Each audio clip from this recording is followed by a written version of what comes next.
The sun had dimmed on Earth.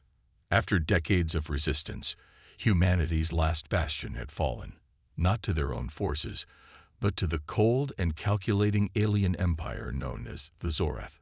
Their advanced fleet had decimated Earth's defenses in a matter of hours, leaving only the survivors aboard scattered ships.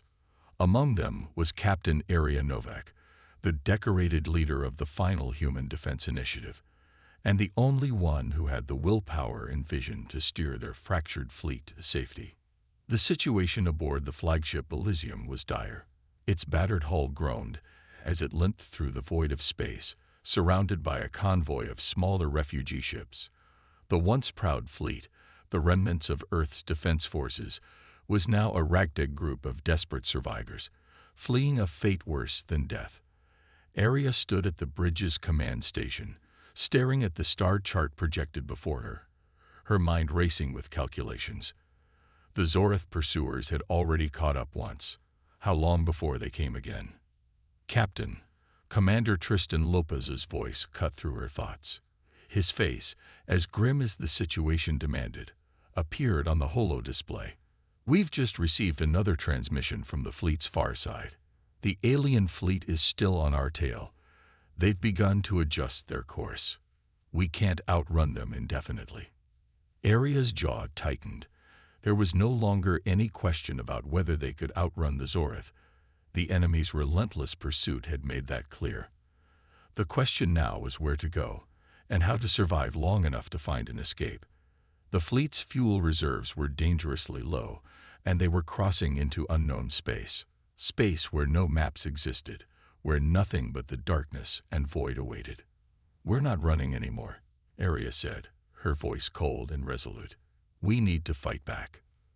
The crew on the bridge exchanged uneasy glances. The refugees, many of them civilians, had already lost their homes. Most of the fleet's military personnel were either dead or severely wounded. And yet, Area knew that survival meant more than mere evasion. Humanity's legacy had always been its refusal to surrender. If they did nothing, they would be caught and exterminated, just like the billions left behind on Earth. Turning her back to the view of the distant stars, Area addressed her officers. "Prepare the fleet. We're going to make a stand. Have our best pilots ready to launch a counterattack. Hit their supply ships, anything to slow them down. We have one shot at this. It's either we take a stand or we die running." The room was quiet for a moment before Lopez nodded. "Aye, Captain. I'll get the fleet ready." Area paused, her gaze shifting to the viewing port. Earth was now just a memory, a distant blue planet, no longer her home. But in the eyes of the refugees and the few surviving soldiers under her command, there was a flicker of hope. Humanity had always been a force to be reckoned with, even when outnumbered, even when broken. She would give them that chance. As the order was passed throughout the fleet, Area couldn't help but wonder if this would be their last stand. If they succeeded, it would be the beginning of a new chapter for humanity. If they failed, it would be the end. But one thing was certain: the Zorath would learn what it meant to underestimate humans. Earth may have been lost, but humanity's fight for survival had just begun. The vast, starry expanse stretched endlessly before the refugee fleet, an ocean of darkness that seemed to mock their fragile existence. The Elysium and its convoy had narrowly escaped the clutches of the Zorath fleet, but the danger wasn't over.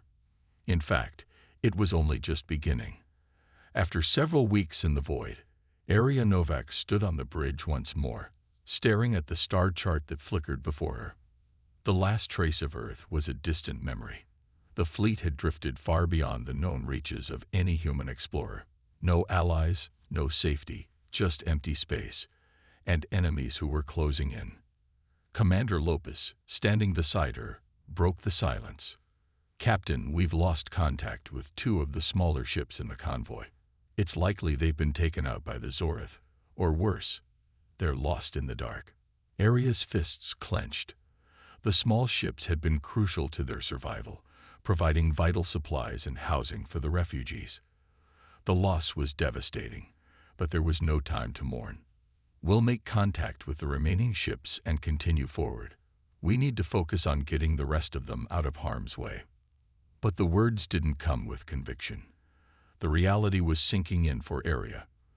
The farther they ventured into this uncharted space, the more isolated they became. There were no safe zones, no neutral territories where they could hide or regroup. The fleet was on its own. In the mess hall below decks, the mood was grim. Hundreds of civilians, refugees from Earth, sat in silence, many staring at the food in front of them, but unable to eat. Children clung to their parents, the young faces pale with fear. Their lives had been ripped away, their homes destroyed, and their hope was fading with every passing hour. Area moved through the hall, her footsteps echoing on the metallic floor. She had never been one for speeches, never the type to comfort with words. But she knew they needed something, anything, to remind them that they were still human, still worth fighting for. She stepped onto the small platform at the front of the room, the eyes of the weary refugees turning toward her. The room grew quiet. Area cleared her throat, looking out at the sea of anxious faces. "I know you're scared," she began, her voice steady but full of urgency. "We all are.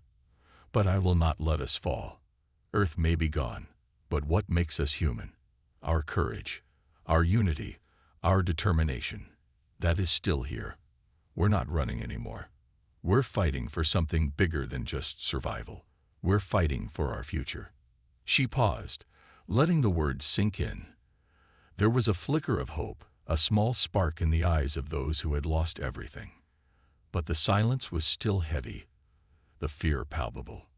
Behind her, the doors to the mess hall slid open, and Dr. Emily Vance, the fleet's chief scientist, entered.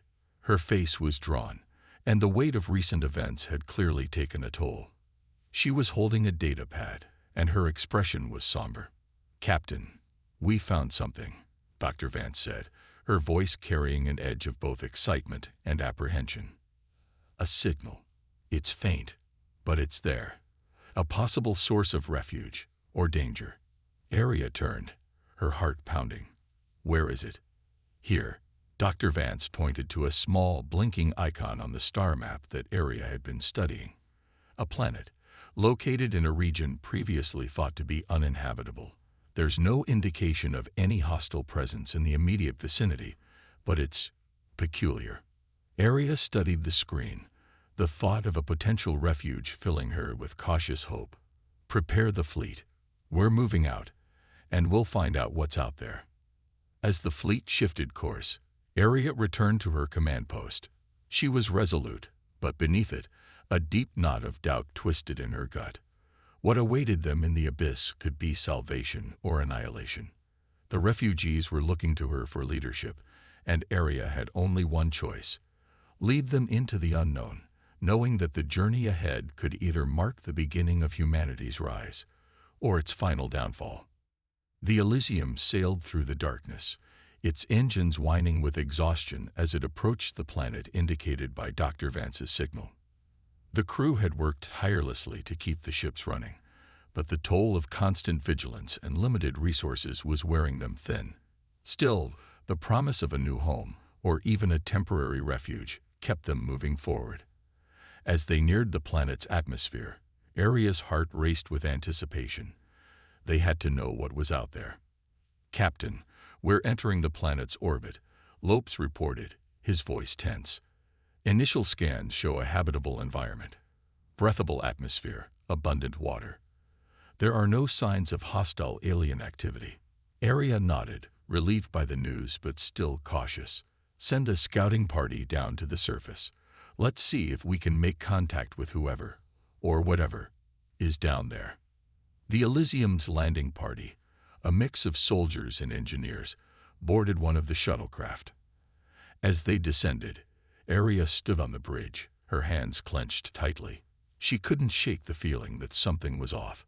The planet was too perfect, too pristine, almost as if it had been waiting for them. Within hours, the shuttle returned, and the team came back with strange reports. "Captain," said Lieutenant Maria Chen, her voice strained, "we found a settlement. Humans, but they're different. They've been living here for a long time, decades, maybe centuries, and their technology is advanced, far beyond anything we've seen since before the war. Aria's brow furrowed. Different how? They don't look like us. Their skin, their eyes. It's as if they've adapted to the planet in ways we couldn't imagine. But they speak our language, and they seem to know who we are, even our history. They call themselves the Volturans. The name struck a chord in Aria's mind. She had heard whispers of such a colony, an ancient group of humans who had fled Earth generations ago, but most believed them to be nothing more than a myth. And now here they were, hidden away on a distant world, living in isolation. "Take me to them," Aria ordered. Now, when she arrived at the settlement, a large stone city hidden deep within a valley, she was greeted by an elderly man who identified himself as Governor Valtros. His presence was imposing, and his features, though human, had been subtly altered over the years of living on this planet. His skin had taken on an iridescent sheen, and his eyes glowed faintly in the dim light. "Welcome, Captain Novak," he said in perfect, albeit slightly formal, English. "We have been expecting you." Aria's mind raced. Expecting us? How? Who are you people, really? And why have you been hiding here all these years? Governor Valtros smiled sadly, his gaze flickering briefly to the refugees who had gathered around the settlement's gates. "We have been in hiding to preserve humanity's future. When Earth fell, we were already in the process of leaving. But we did not want to interfere in the fight, or risk bringing attention to ourselves. We have watched you, Captain, from the shadows, and we know that you are the last hope of your kind." Aria felt a cold shiver crawl down her spine. "You've been watching us this entire time?" "Yes," Valtros replied. "And now your survival is critical. The Zorath will not stop until they have destroyed what remains of humanity. They have made that clear. But we can offer you something of immense value, the key to turning the tide in this war." Aria's eyes narrowed. "What are you offering? And why now?" "Technology," he said. "Weapons, energy sources, and knowledge beyond what you can comprehend. It was given to us long ago, and it is now yours. But it comes at a price." A sense of dread washed over Aria as the weight of his words settled in. "What kind of price?" Governor Valtros' smile faded, and he stepped closer. "Your people must pledge loyalty to us. We are the only ones who can protect you from the Zorath. If you do not agree, the alliance will be forfeit, and you will leave here empty-handed." Aria stood motionless, processing the implications. The refugees were desperate, but this offer, an offer tied to their very survival, came with strings that could bind them for eternity. It was a delicate negotiation, and Aria knew she couldn't make this decision lightly. The future of her people hung in the balance. "I'll need time to consult with my crew," Aria said finally. "But know this, we'll never surrender to anyone, not even you." The walls of the Volturan settlement loomed over Aria as she stood outside the governor's chambers. The colony's advanced architecture and technology were nothing like anything she had ever seen. The metal was smooth and almost organic in its curvature, its design blending seamlessly with the natural surroundings. It spoke of a civilization that had long outpaced Earth's. But with that technology came an unsettling realization. The Volturans had secrets, and they were no longer the isolated humans they once were. Their silence spoke louder than their words. Inside, Governor Valtros sat with his advisors, waiting. The air was thick with tension, and Aria felt the weight of the decision pressing down on her. The refugees were desperate, but their future would hinge on whether they accepted the Volturans' offer, and the price they would have to pay for it. It wasn't just technology that Valtros had hinted at. It was power, and power had a cost. "I've consulted with my crew," Aria said, her voice calm but resolute as she entered the chamber. "And I've made my decision." Valtros leaned forward, his glowing eyes studying her. "I see. What is your answer, Captain?" Aria's mind raced, but she kept her expression neutral. We'll accept your offer, but I want guarantees. You say you can help us fight the Zoreth. Prove it. I won't bring my people into an alliance unless we're certain it'll work." A murmur ran through the room. One of the advisors, a tall woman with silvered hair and pale skin, spoke up. "You doubt us, after all we've given you." Aria's gaze hardened. "I'm not doubting you. I'm doubting the motives behind this offer. You've watched us, but you've done nothing to intervene in our fight. Now you expect us to blindly trust you." Governor Valtros raised his hand to silence his advisor, his expression unreadable. "You are wise to ask questions, Captain Novak. We do not take this lightly, and neither should you. What we offer is not a mere exchange of resources, but an integration, a bond that will reshape the future of humanity. But that bond comes at a cost, as you are aware." Aria's pulse quickened. "You keep saying cost. What does that mean exactly?" Valtros stood and moved toward a large console on the wall. With a swipe of his hand, a holographic display flickered to life, showing the silhouette of a vast, ancient structure buried deep within the planet's surface. "This is the heart of our power," Valtros said, his voice soft but laden with meaning. "An ancient relic, uncovered by our ancestors long ago. We have unlocked its secrets, and now it is time for you to understand its potential. The knowledge we possess, the weapons, the energy, the strategies, is all derived from this source." The hologram zoomed in on a glowing crystal at the heart of the structure. "It is a device unlike any other, capable of harnessing and controlling vast energy fields. It can turn the tide of any battle, but it requires a sacrifice to operate." Aria's brow furrowed. "A sacrifice? What kind of sacrifice?" Valtros turned to face her, his eyes piercing. "The device can only be activated by blood. The blood of a human who has been altered by its influence.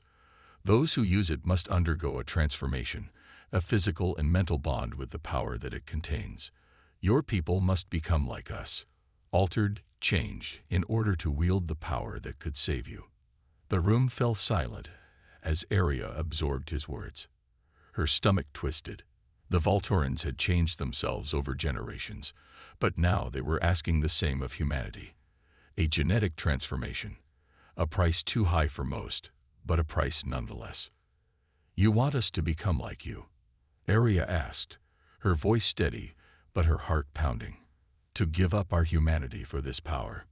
"It is not a loss of humanity," Valtros replied softly. "It is an evolution. You will still be human, but stronger, more resilient. The Zoreth will never be able to destroy you." Aria's mind reeled as she processed the gravity of the choice before her. The promise of survival, of victory, was within reach, but it would cost them their humanity. She looked at the refugees behind her, their faces a mixture of fear, hope, and desperation. They had lost everything. Could she really ask them to sacrifice even more? "I'll need time," Aria said at last. "I'll take this back to my people and let them decide. I can't make this choice for them." Valtros nodded, his expression unreadable. "Of course, Captain. But understand this. The Zoreth are not patient. You will not have long." Aria turned and left the chamber, her heart heavy with the burden of her decision. The future of humanity was at a crossroads, and now it was up to her to lead them through it, no matter the cost. Aria's thoughts were clouded as she walked back to the Elysium. The Valtorans offered gnawed at her, the chance to finally fight back against the Zoreth, but at the expense of everything humanity had stood for. She had promised her people a chance to rebuild, to hold on to what made them human. But now, she was faced with the impossible choice: accept the Valtoran transformation and potentially win the war, or reject it and face certain extinction. Back aboard the Elysium, the fleet's command staff gathered in the war room. The weight of the decision was heavy on everyone's shoulders. The refugees, though they longed for survival, had only recently begun to pick up the pieces of their shattered lives. Could she really ask them to risk everything again? As the door slid open, Aria stepped into the room, her face pale but resolute. Lopes and the others were already seated, eyes fixed on her. "Captain, we've been waiting for your decision," Lopes said, his voice carrying the strain of too many sleepless nights. "What did the Voltorans offer?" Arya took a deep breath, collecting her thoughts. "They've offered us technology, weapons, and the means to fight back against the Zoreth. But the catch is, we have to undergo a transformation. They want us to change, to become like them, physically and mentally altered in order to wield the power they've uncovered." The room fell silent, the implication of her words sinking in. It was one thing to face an enemy on the battlefield, but it was another to surrender their humanity for the promise of victory. "I don't trust them," Dr. Vance spoke up, her voice tight with suspicion. "They've been hiding from the war, watching us from afar. What do they really want in exchange for this power? What's their endgame?" Arya met her gaze, nodding in agreement. "I don't know. But what I do know is that the Zoreth won't stop until every last human is dead. We're running out of time. And we have to make a choice, one that could change everything." Lieutenant Chen leaned forward. "But what if the transformation doesn't just change us physically? What if it alters our minds, our very sense of self? The Voltorans already look different. Are we prepared to lose what makes us who we are?" Arya paused. She had asked herself the same question 1,000 times over. The Voltorans had transformed over generations, but the human spirit was resilient. Or so she had believed. "We don't have a choice. If we don't take their offer, we'll die. If we do, we'll be forced to adapt in ways we can't even imagine." The room grew tense, the gravity of the situation pressing down on everyone. The decision was no longer a matter of survival alone. It was a question of what kind of humanity would emerge from the ashes. Would they be the same people who had fought to protect Earth? Or would they become something else entirely, something unrecognizable? Lopes stood up, his voice steady but filled with a rare intensity. "I believe in humanity, Captain. We've always found a way to rise above, to adapt. If this is the only way, then I'm willing to take the risk. We owe it to the people we've lost." Arya looked around the table, meeting the eyes of each officer. They were all willing to risk it, for the future, for the last remnants of their people. The determination in their gazes was unwavering. They had lost too much. They were ready to fight for what was left. "Then it's settled," Arya said, her voice firm. "We'll take the Voltorans' offer, but we'll do it on our terms. We'll make sure we don't lose who we are in the process. I will not let us become slaves to their power." As she turned to leave the room, the weight of her decision settled on her like a heavy cloak. There would be no turning back. Whatever happened next would forever alter the course of human history. The future of the human race rested on a knife's edge, and Arya Novak had just pushed it forward. The Elysium hummed with the energy of preparation as Arya walked down the ship's corridors, her boots clicking against the polished floor. She had never felt so distant from the world she knew, as if each step carried her farther from humanity's past and deeper into an uncertain future. The transformation was imminent, and with it, the irrevocable change of her people. The decision had been made. The crew had chosen to embrace the Voltorans' offer. They had come to terms with the risks, the physical, mental, and moral costs of wielding power far beyond their comprehension. Arya wasn't sure if she was prepared, but she had no choice but to lead them forward. The transformation would begin in the Voltoran laboratories. The medical and genetic engineers had assured them that it would be a controlled process, a gradual modification of the human body, designed to enhance strength, resilience, and cognitive abilities. But there was always the lingering fear of the unknown. As Arya entered the briefing room, she found Dr. Vance and Lopes waiting. They had already been working with the Voltoran scientists, poring over data and preparing for the procedure. Dr. Vance looked up from the holotable, her face tense but determined. "We're ready," she said, her voice steady. "The equipment is calibrated, and we have a team of our best scientists ready to assist. But I can't stress this enough, Captain. This is dangerous. Even with all the information we have, there's no guarantee that it will work as we expect." Arya nodded, her own nerves like a storm building within her. I know, but it's the only way. The Zorath won't wait for us to be ready. If we don't do this now, it may be too late. Lope stepped forward, his eyes meeting hers. I'm in, Captain. I've seen what the Zorath are capable of. This is our only chance. We can't afford to hesitate. Arya felt a surge of pride, but also a deep sadness. The people she led were willing to sacrifice so much for the greater good, yet that very sacrifice might strip them of what made them truly human. All right, Arya said, her voice low but firm. Let's move forward. The group moved to the Voltoran labs, the sterile environment humbling and alien. The metallic walls shimmered with soft light as they passed by rows of machines, each one more complex than the last. It felt like stepping into a new world entirely, one where the laws of biology and nature could be bent, even rewritten. The Voltorans were ready. The lead scientist, a tall individual with translucent skin and glowing eyes, greeted them with quiet reverence. Captain Novak, the Voltoran said, their voice soft but carrying the weight of centuries. We have prepared the process for your people.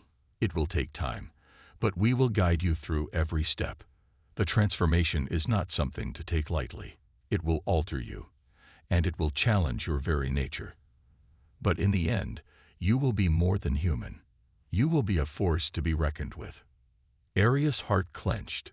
She had never felt more torn, but there was no turning back now. We understand, Arya said. We're ready. The transformation process began with the first volunteers, the soldiers and officers who had been selected to undergo the initial phase. They were guided into the sterile chambers, their faces set in grim determination. Arya watched as the Voltorans activated the machines, the air vibrating with energy as the chambers sealed. A sense of unease filled the room as the transformation began. Blue light enveloped the volunteers, and their bodies seemed to shimmer as the modifications took hold. It was a delicate procedure, one that required precision and care, but every moment felt like a leap into the unknown.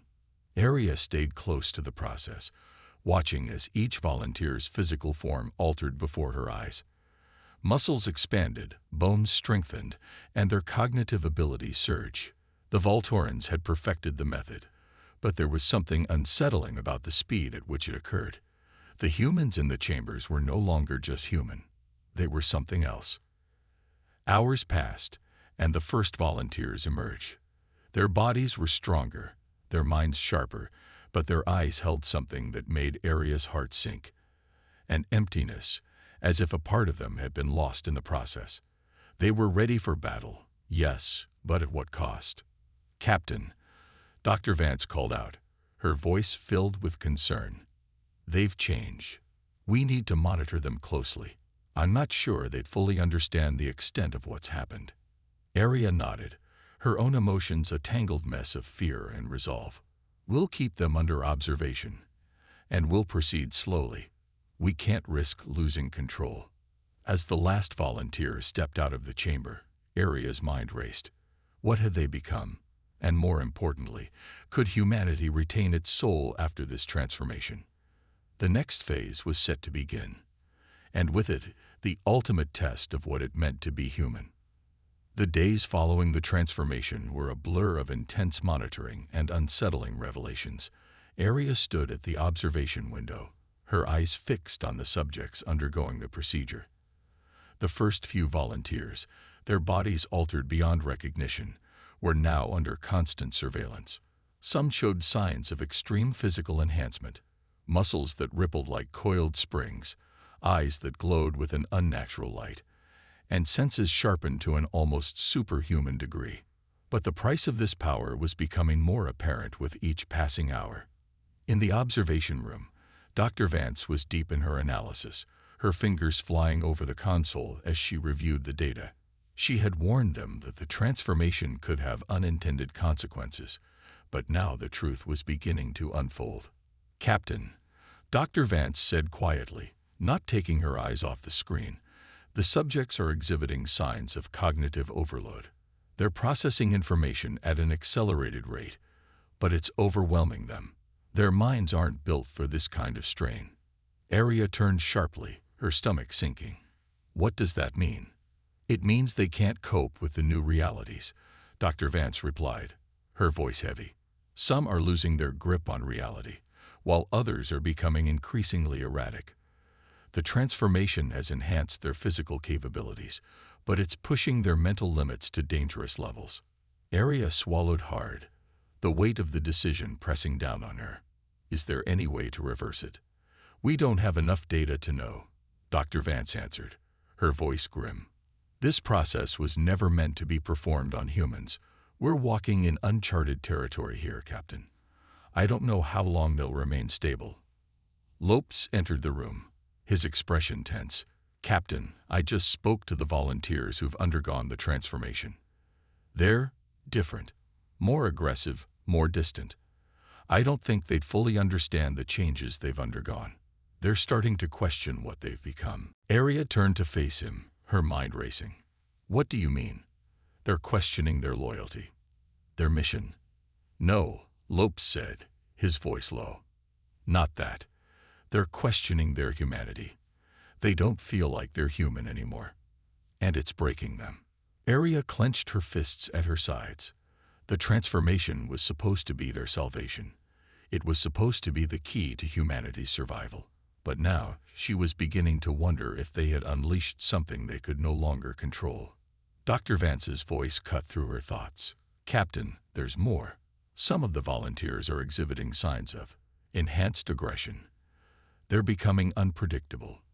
We're not sure if it's the result of the transformation itself or something else, but it's dangerous.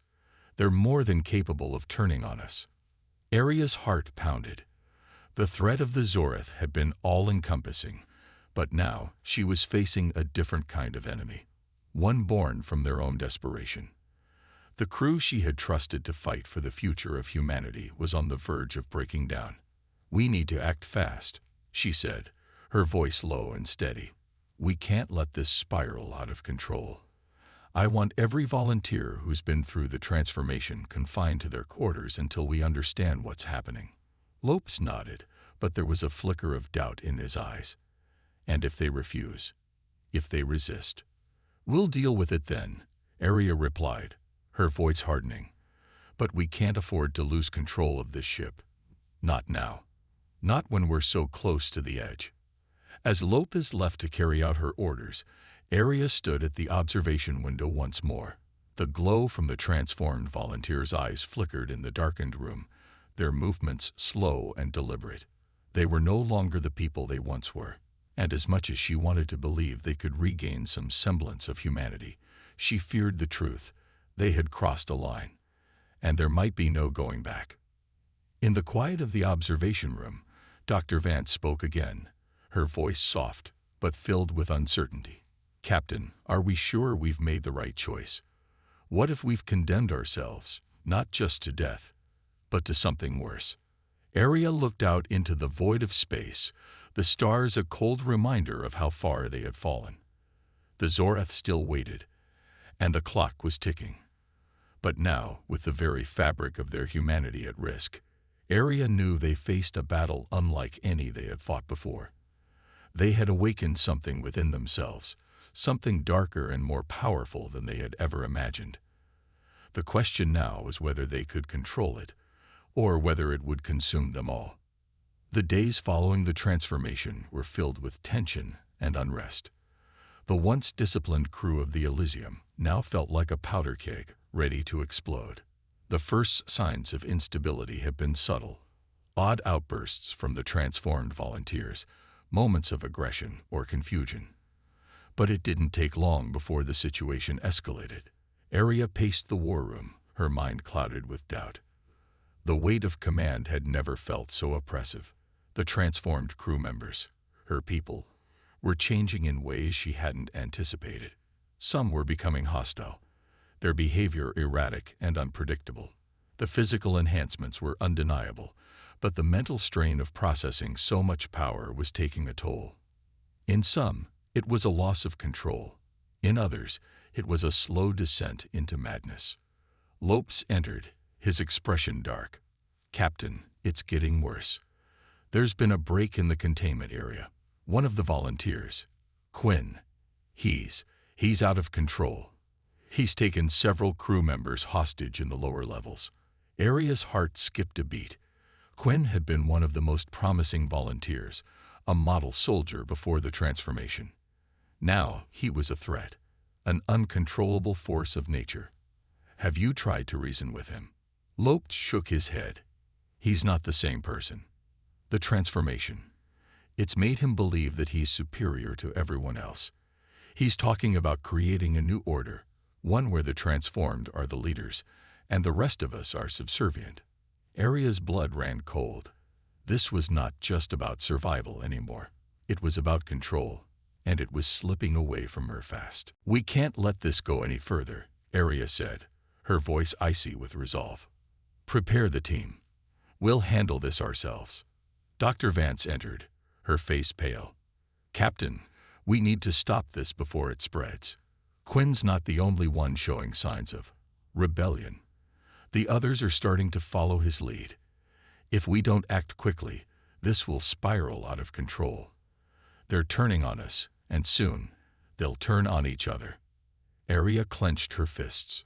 She had hoped that the transformation would give humanity the strength to fight back against the Zoreth, but it had also given them something else, a dangerous power that was quickly becoming their undoing. She had unleashed something primal, something far more difficult to control than she had ever imagined. We'll contain Quinn, and we'll make it clear that this ends now, Aria said. But we need to be prepared for the worst. We can't afford another revolt, not with the Zoreth looming on the horizon. We need to be united. The crew moved quickly, assembling in the lower levels of the ship where Quinn and his followers had barricaded themselves. Aria led the charge, her heart pounding as she descended into the depths of the Elysium, her mind racing. Could they salvage this? Could they take control of the situation before it unraveled completely? When they reached the barricade, the sight that greeted them was more than they had feared. Quinn stood in front of the door, his eyes wild, his posture tense. He was taller now, his muscles bulging with the unnatural strength he had gained from the transformation. His voice echoed through the corridor, a strange mixture of anger and madness. "You don't understand," Quinn shouted, his voice trembling with emotion. "We're beyond this, beyond you. The Zoreth will fall before us. We are the future of humanity, and we will take what's ours. You should join us, Captain. There's no need to fight." Aria stepped forward, her gaze steady. "This isn't you, Quinn. You've been altered, but you're still one of us. We are humanity. We fight together, or we fall apart." Quinn's eyes flickered with a brief flash of confusion, but it quickly turned to fury. "I don't need you. I don't need anyone." With that, he lunged at her, a blur of motion that took Aria by surprise. But she was ready. Lopes and the others sprang into action, trying to subdue Quinn and the others who had joined his cause. The ship's corridors became a battleground, a clash of raw power and desperate resolve. Aria fought alongside her crew, using all her strength to hold onto the reins of the Elysium. But as the transformed volunteers fought back with overwhelming force, Aria realized just how fragile their control was. The fight was brutal and swift, but in the end, they managed to subdue Quinn and the others. The cost, however, was high. Several of the crew members had been injured, and the toll of the conflict was clear. Aria stood over Quinn, who now lay unconscious, his body trembling from the strain of the transformation. Dr. Vance moved to her side. "Captain, we've lost control. The transformation, it's more than we can manage." Aria's breath came in ragged gasps as she looked down at Quinn's still form. The power they had gained, the power that had been their salvation, had become their curse. It had split them, fractured their unity. She had been right to fear it. The cost of survival had been higher than she could have ever imagined. But there was no turning back. They had to survive. And now, they had to rebuild, not just their strength, but their very identity. The Elysium had been designed to be a refuge, a symbol of hope. But in that moment, Area realized that it could only be a refuge if they learned to control the power they had unlocked. If they didn't, the Elysium would become a tomb for what was left of humanity.